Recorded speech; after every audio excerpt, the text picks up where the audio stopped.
부드러움이 강함을 이긴다는 제목으로 하나님 말씀을 나누겠습니다. 여러분, 사자성어 중에 유능제강이라는 사자성어가 있습니다. 그 뜻은 부드러움이 강함을 누른다입니다. 아무리 강한 힘이라도 부드러움과 맞서 싸우면 당할 수 없다, 이런 뜻을 갖습니다. 흔히 이런 말 하죠. 약한 것이 강한 것을 이긴다 라고 할 때 이 사자성어를 보통 씁니다. 이 말은 노자라는 중국의 고대 철학자의 이야기에서 나왔습니다. 그가 젊을 때 존경하는 선생님 상룡이라는 분이 이제 오늘 내일 하고 있었어요. 마지막으로 병문안 가서 이렇게 여쭤요. 선생님, 마지막으로 제게 평생 기억날 만한 한 가지 교훈을 제게 말씀해 주십시오. 이렇게 부탁을 합니다. 그때 이 상룡이라는 분이 입을 크게 한번 벌리고 다물면서 이렇게 물어봅니다. 내 이빨이 보이더냐? 대답해요. 다 빠지고 하나도 없습니다. 그럼 혀는 보이더냐? 네, 보았습니다. 바로 그걸 한다. 무슨 뜻인지 알겠느냐? 알겠습니까? 이렇게 하시는 분이 계시네요. 네, 선생님 알겠습니다. 강한 것이 먼저 없어지고 부드러운 것이 끝까지 남는다는 말씀 아닙니까? 맞다. 이 세상 이치가 바로 그런 거란다. 여기에서 유능제강이라는 사자성어가 나왔습니다. 여러분, 명심보감이라고 들어보셨죠? 잘 모르지만 들어는 봤잖아요. 이게 조선시대 어린아이들의 인격 수양을 위한 한문 교양서입니다. 거기에 이것을 이렇게 풀어서 설명해요. 부드러움이 억셈을 이기고 약함이 강함을 이긴다. 그러므로 혀는 오래가나 이는 억세어서 부러진다. 유능제강을 이렇게 설명합니다. 여러분, 이건 엄청난 깨달음이죠. 오늘 읽은 말씀이 이와 같은 말씀이죠. 근데 우리가 사는 세상은 정반대 원리로 돌아갑니다. 약육강식이죠. 강한 자 앞에 약함을 드러냅니다. 우리는 외적으로 강하게 보이려고 해요. 그래야 함부로 대하지 않고, 그리고 무언가 이득이 있다라고 사람들은 생각합니다. 그래서 무엇 하는 척하며 살아요. 재산이 많지 않은데 좋은 차를 타고 좋은 옷을 입고 좋은 것을 들고 다니려고 합니다. 지식이 없는데 학벌을 그래서 중요시하는 거죠.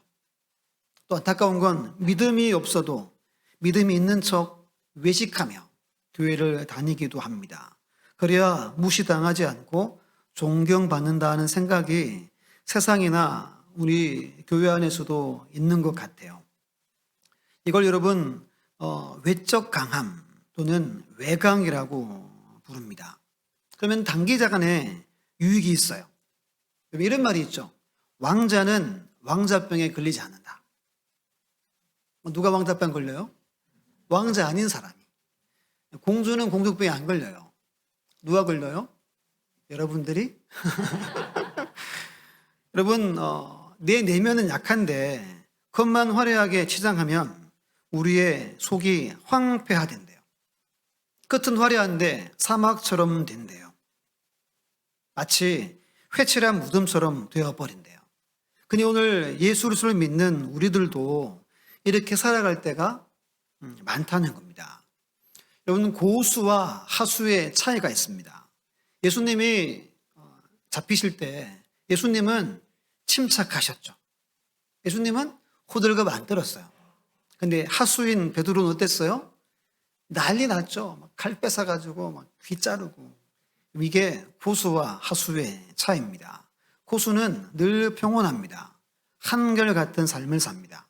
하수는 그 상황을 감당해내지 못하는 겁니다. 여러분은 고수입니까? 하수입니까? 여러분은 외적으로 강함을 추구합니까? 아니면 반대로 내적 강함을 추구합니까? 이게 오늘 본문의 이야기입니다. 사도 바울은 우리에게 세상은 강한 자가 이겨, 라고 하는 이 세상에서 어떻게 믿음의 사람이 살아가야 할까에 대해서 말해주고 있습니다. 오늘 9절 10절 보면 약하다는 표현이 4번 나와요. 4번. 9절 보시면 나에게 이르시기를 내 은혜가 내게 족하도다. 이는 내 능력이 어디에서?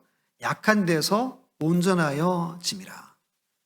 여러분, 약한 데서 온전하여지는데 이 온전함은 주님의 능력으로 그 주님의 능력이 나타난다는 의미입니다. 누구에게 나타난대요? 약한 데에서 나타난대요. 계속 보면 나의 여러 약한 것들에 대하여 뭐한대요? 자랑합니다. 왜 자랑하죠? 그리스도의 능력이 머물게 하려고 라고 바울이 말합니다. 여러분, 세상에 사람들이 약함을 자랑합니까? 안 하죠. 보통 어떻게 해요? 감추죠. 근데 우리 주님은 성경은 반대로 우리가 살아가라고 말합니다. 약함을 자랑하고 약함을 드러내래요.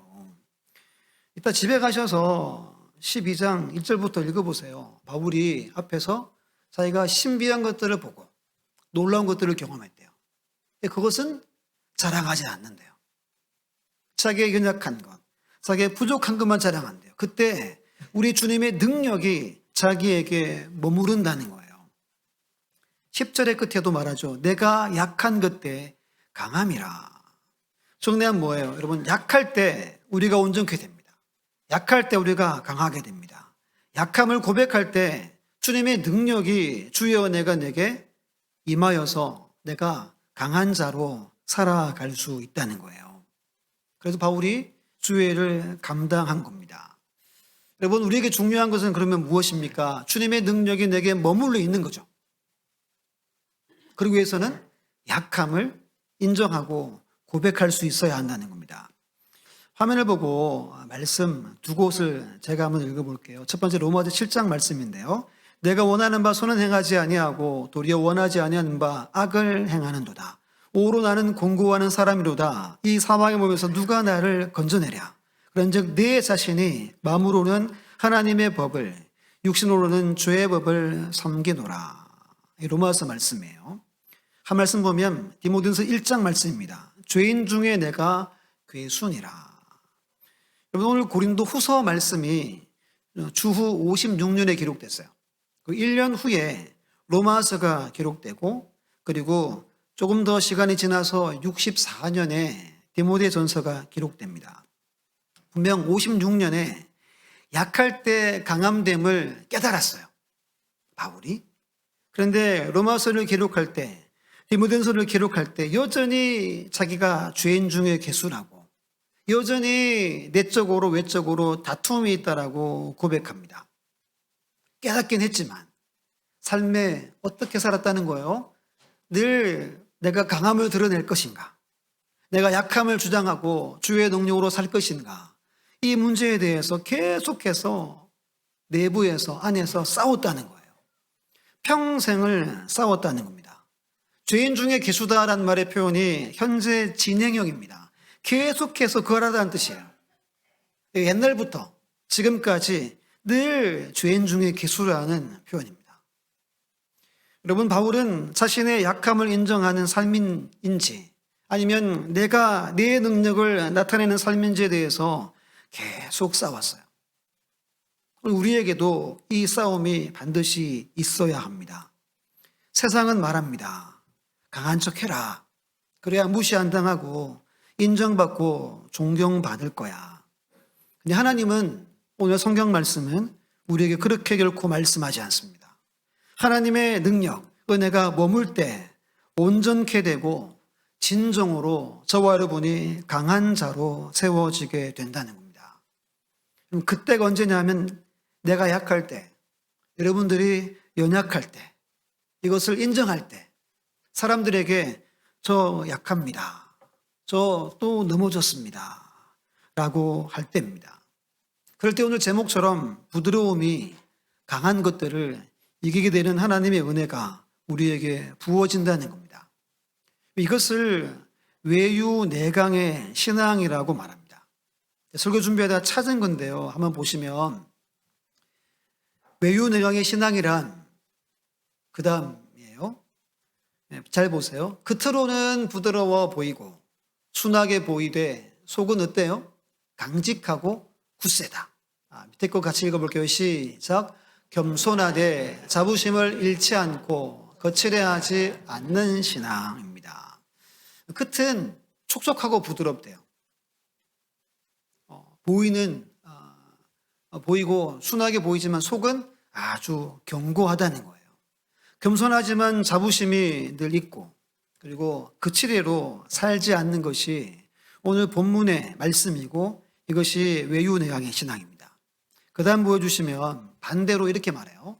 거칠애 신앙, 보여주기 신앙의 한계, 자기의 생각을 타인에게 뭐하죠? 막 강요합니다. 남을 비판하기도 하고 남의 비판을 수용하지 않습니다. 결국 어떻게 되죠? 교만한 삶을 살아가게 되지만 하나님은 교만한 자를 싫어합니다. 여러분, 외유내강, 반대로 내유외강이 있죠. 우리는 전자의 삶을 살아가야 함을 성경이 말합니다. 우리는 겉은 부드럽고 순하지만 속은 강직해야 합니다. 겸손하되 자부심을 잃지 않아야 됩니다. 거칠애로 신앙의 삶을 살지 않아야 한다는 겁니다. 이것이 하나님 우리에게 원하시는 삶입니다. 제가 생각하다가 한 두 가지가 우리에게 필요할 것 같아요. 첫 번째가 뭐냐 하면 같이 한번 읽어볼게요. 시작. 내 안에 하나님이 내강하면 된다. 성령님이 우리 안에 계시면 됩니다. 여러분, 저와 여러분 안에 하나님이, 성령님이 계시면 돼요. 그분이 내 안에 충만히 계시면 됩니다. 근데 우리 안에 누가 많이 있어요? 나 자신, 우리 자아가 많이 있죠. 그래서 우리는 외유내강의 신앙의 모습으로 살아가지 못할 때가 참 많이 있습니다. 다니엘서를 한번 볼게요. 6장 3절에 보면 이렇게 말해요. 다니엘은 그 다음 뭐라 그러죠? 마음이 민첩하여 총리들과 고관들 위에 뛰어나므로 왕이 그를 세워 전국을 다스리게 하고자 한지라. 여기서 마음이 민첩하다라는 뜻이 뭐냐 하면 한번 따라 할게요. 하나님의 영으로 충만하다. 그 뜻입니다. 하나님의 영으로 충만한 것을 다니엘서에서 마음이 민첩하다라고 그렇게 기록해 놓은 겁니다. 그러면 다니엘은 누가 다니엘 안에 강하게 가득 찼다는 거죠?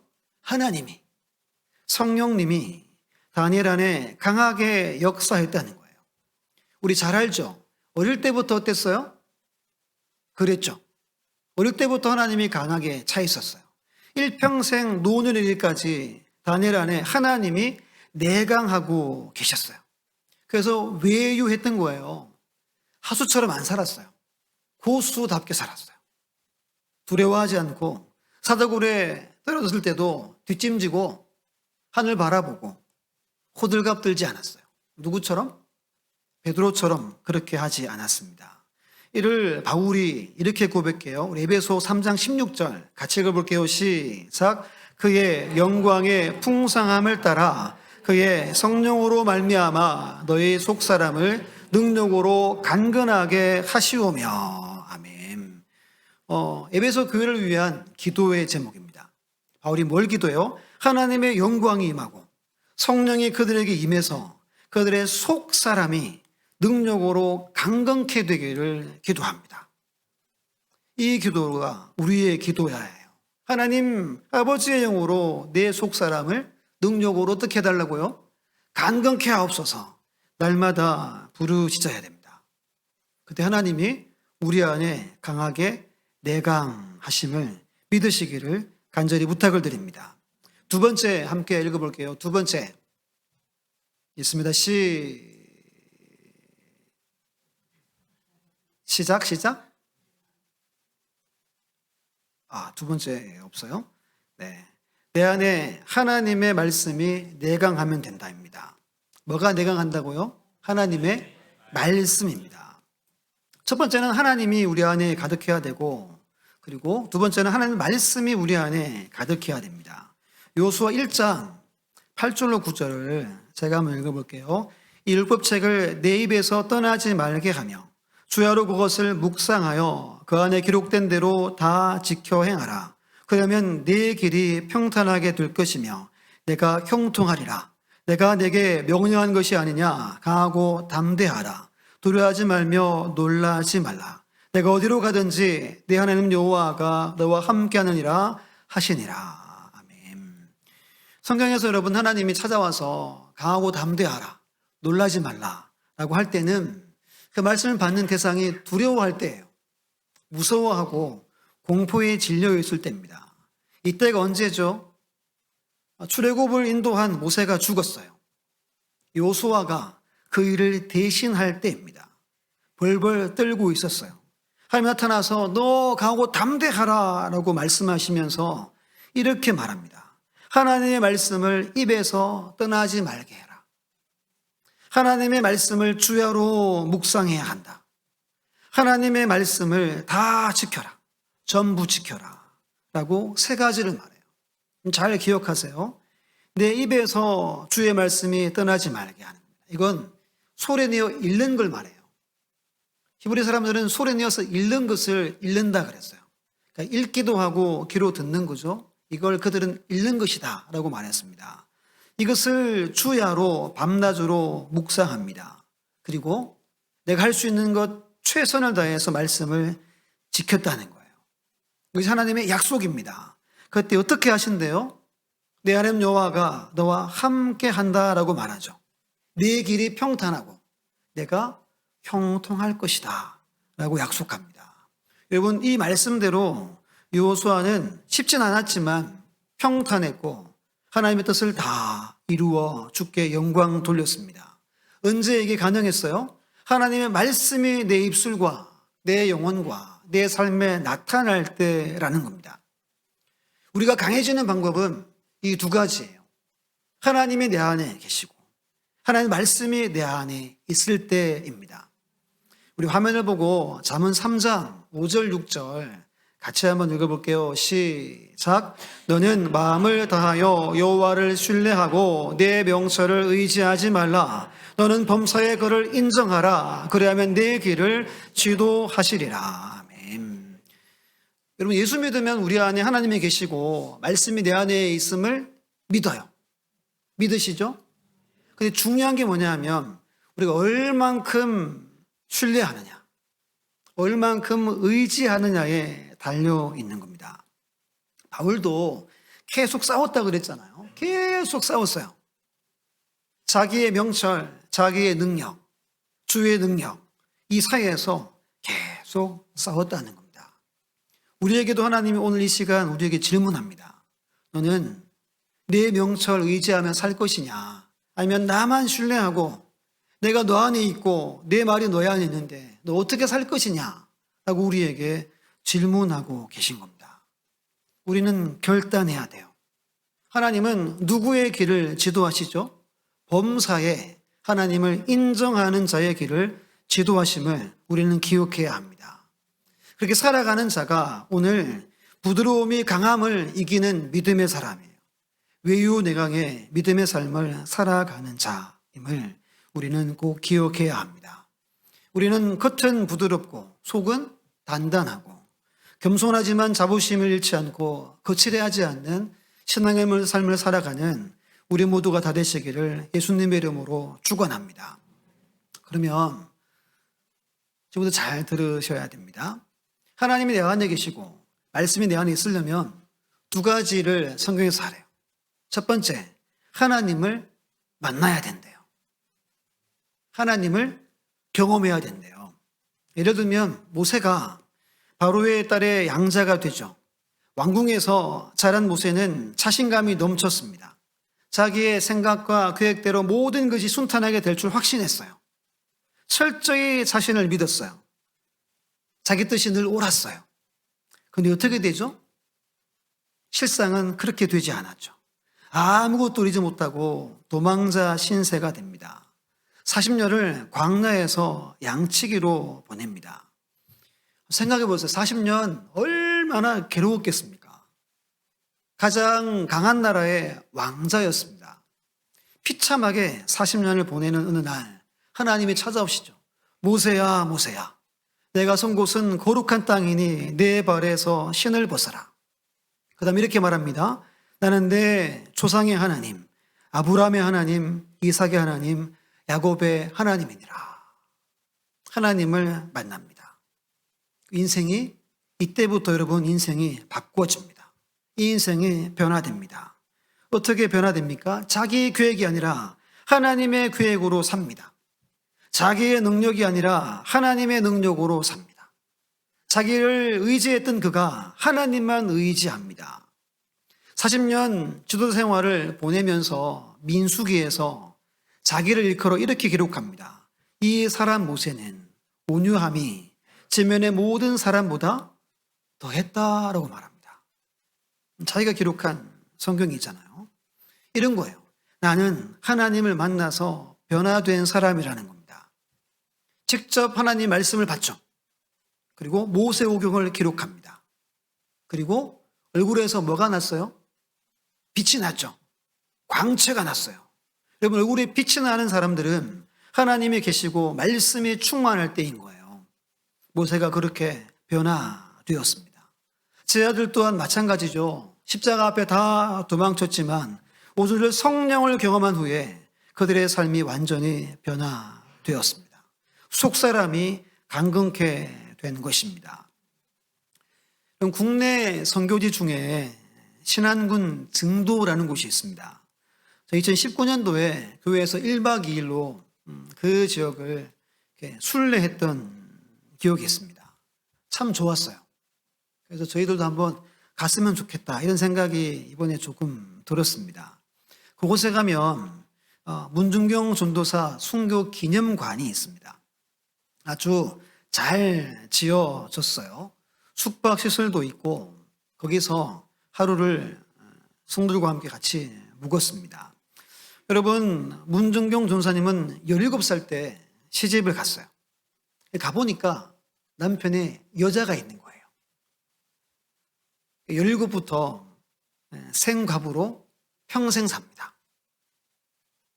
남편한테 버림받았죠.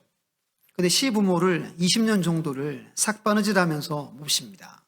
양반 집안인데 여자라고 한글을 안 가르쳤어요. 근데 시아버지가 한글을 가르칩니다. 그렇게 고생하며 여러분 뭐가 있겠어요? 인생에 뭐 낙이 있겠습니까? 생가부가? 근데 동네 어떤 아줌마가 교회에 데려가요. 목포 교회 가서 하나님을 만나게 됩니다. 그리고 공부를 하고 존삼이 돼요. 가장 먼저 했던 일이 자기 고향 신안군으로 달려가서 부모님과 형제들에게 복음을 전해요. 받아들이겠습니까? 아유, 가당치도 않죠. 엄청난 박해를 당합니다. 걷어차고 막 그랬대요. 그래서 끝까지 공부해서 그곳에 100여 개의 교회를 세웁니다. 그리고 그 교회를 통하여서 목사님, 선교사님, 사모들만 1,500명이 나와요. 안 놀라시네요. 1,500명. 한국교회 굵직굵직한 분들이 제법 많이 이곳에서 나옵니다. 전국 복음화율 1위 섬이에요. 옛날에 이런 말이 있었대요. 그 동네에는 담배 피는 사람이 없대요. 지금은 모르겠어요. 예전에는 그 동네 담배 피는 사람이 한 명도 없다라고 할 정도의 섬이 됩니다. 건물 전면에 이렇게 말해요. 보이시나요? 같이 한번 읽어볼까요? 시작. 밀알 하나가 땅에 떨어져 죽지 아니하면 밀알 그대로 하늘 그대로 있고 죽으면 많은 열매를 맺느니라. 아멘. 그때 가이드 하신 분이 목사님인데 그분도 순교자 집안이래요. 이런 이야기를 하는 겁니다. 문정경 전사님이나 순교하신 분들이 순교를 한 비결이 있대요. 비결. 다들 뭐 귀가 이렇게 커졌겠죠? 뭐지? 예배래요, 예배.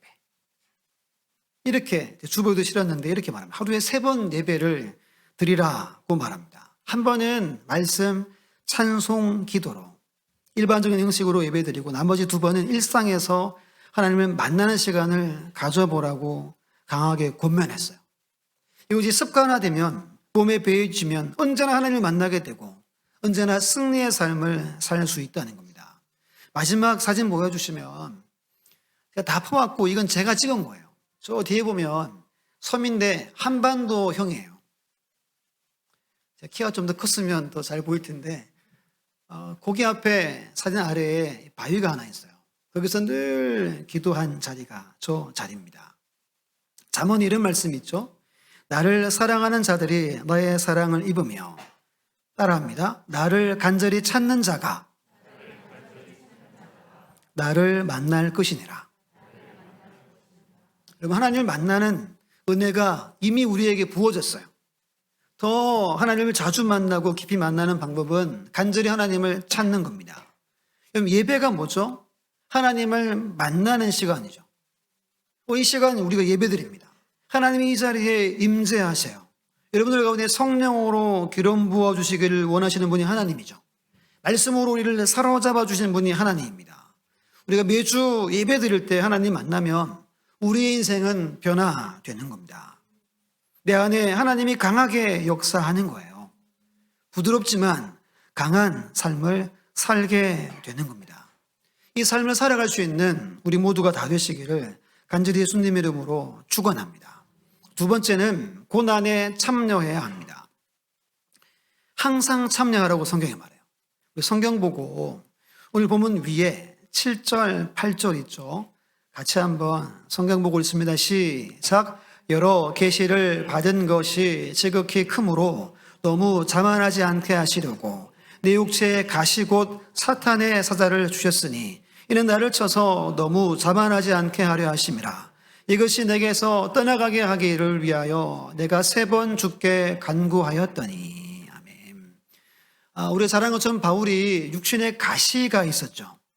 이게 안질병이다, 간질이다 이렇게 말합니다.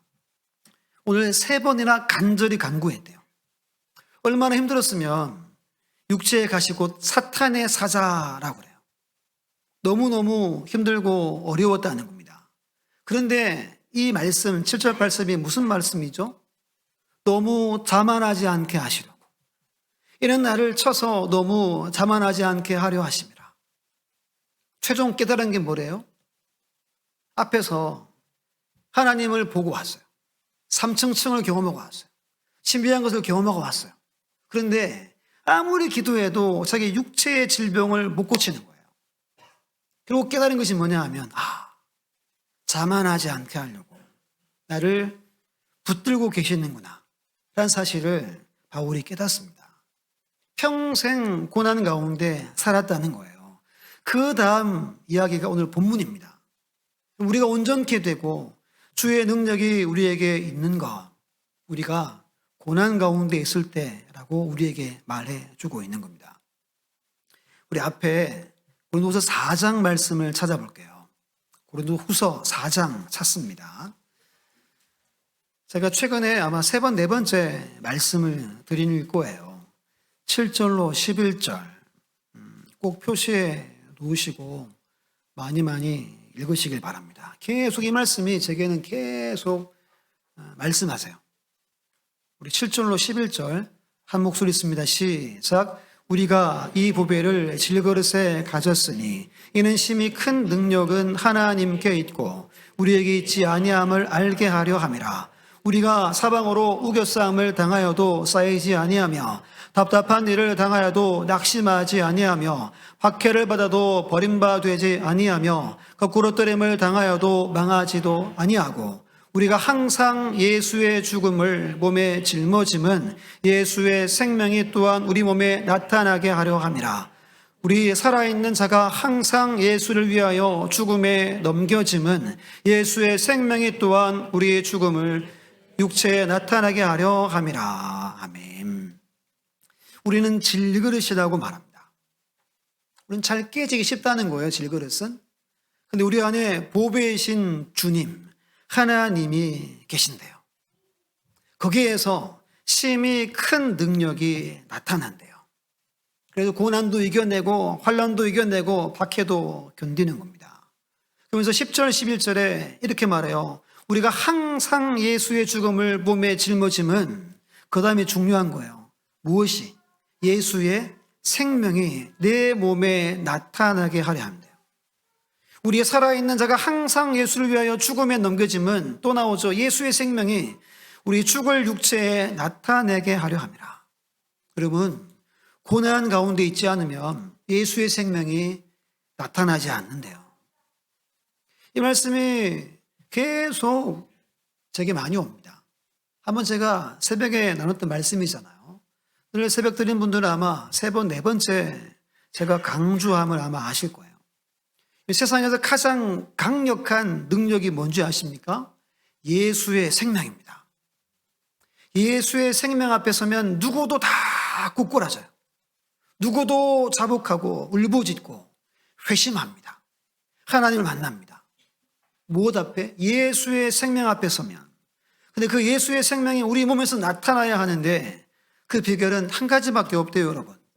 고난 가운데 있을 때 항상 짊어지고 항상 넘어져야 한다고 오늘 말하고 있는 겁니다. 우리 질그릇, 우리 인생 가운데 참 약하잖아요. 하지만 강한 것을 이길 수 있는 비결이 여기에 있는 겁니다. 그러면서 오늘 주보도 있지만 질문을 해야 돼요. 두 가지 질문입니다. 내 삶에서 하나님이 내게 주시는 고난의 현장은 어디인가? 두 번째는 내 삶에서 예수님의 생명이 나타나야 할 곳은 어디인가? 질문해야 돼요.